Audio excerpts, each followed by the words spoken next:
So do you just want to ask me questions or? Yeah, so Jason, we found you here in Kokomo. We had this big house project that we were going to do. The brick was in awful shape, and you were the brave one who said yes to our project. So I was just hoping you could explain a little bit about what you're doing. Okay, okay. Yeah, it's been quite a challenge, right? When we got here, we had two spots. One corner of the house was completely missing. Another spot under the window where the water had come down through the brick and washed out the mortar from the foundation, causing the foundation to settle a bit. Now, this house was built a long time ago before they did concrete footers, and so what we found was it was a lot of river rock and that was just stacked and packed with dirt. And so what we did is just a section at a time. We took out all the bad stuff. We've been removing the foundation and pouring new footer, put new block in. We're taking off the brick. This was so bad that the wall was falling out. So we're actually having to take out parts of the wall and without allowing the second story brick to fall. So we just have to take out small sections at a time and do the repairs. It's going pretty good so far. We've got new footer and foundation at both ends, a brand new corner at that end. We've ground out just about every mortar joint on this house. Yes, and you have. and we're tuck pointing fresh mortar, good mortar, in between the old bricks. So when we get done, the house is going to probably look as close to original as you could possibly get it to. Well, I think it's going along pretty good. It's been a lot of hard work. Yeah, I'm gonna turn the camera over here, and maybe you can point out what he's doing here. Okay, so on the old houses, what they did was the first story you can see is 3 brick wide. So our first layer of brick here is just the exterior brick. On the inside there is just another layer of brick, and then on the other side of that third layer is actually the plaster wall, just plastered right onto that brick.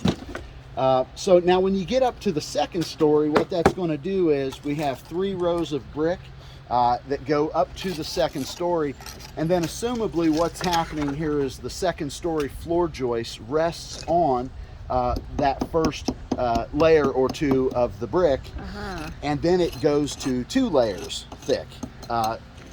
So Wow. so that's what. So this really, those three rows of brick in there really make a strong building. And this house is in really good shape considering how old it is. This side, being the west side, has just taken more weather over the years. We can see where some of the brick have been ate out, and they look like they've just really deteriorated. What happens is when those bricks start to get soft, it attracts birds and different types of insects and things that like to gather that dust. So what we think is that it actually, where it looks like the brick has just eroded away, we think that it was probably a bird that did that. Okay, that's interesting. I'm gonna come over here to this other spot. That is so neat. Jason explained to me a couple days ago that the brick are almost like Legos because it's a little scary to see that there's this big hole taken out of the wall, but he said they're not going to go anywhere. So the brick shouldn't fall. Brick really gets its strength by this sort of interlocking. That's why you see that the brick are half over the others here. And then about every 7-8 courses here, we have a row of brick that are actually facing the other way. And so you see the ends of them here, whereas you don't see that here. Okay. And that's called a header course, right? Header It ties course. it all together, makes it super strong. Okay. And so we're trying to incorporate all that. Back behind here, we've got 16 inches of new foundation. We've got probably at least 24 to 36 inches of solid footer that's below grade now. We've already covered that back in. The windows had started to move this whole wall has actually come out a little bit. You can see it from the inside. There's cracks in the plaster. So although we don't want to necessarily take all of this out and ruin the entire inside of the house, what we want to do is stop that from falling. So what we're doing is, you can see different brick in here. These are new hard brick that are actually supporting now the interior wall.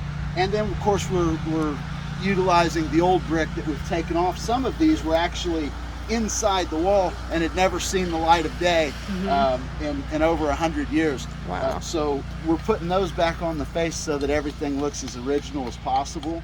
Fantastic. We've taken out over the window over here. We've taken some brick out. In the old days, they didn't have iron lintels and that over the windows, so we're going to actually put that in there and make that a strong opening for you. Just as soon as we know the size that we want to make, that's what we're going to do. We're just continuing to grind out all the mortar joints just like this. We'll remove all the debris, wash all that out with water and air, and then we'll use grout bags to pump mortar back in there. So kind of the rule of thumb is that you need at least 3/8 inch of mortar to be tuck pointed back in.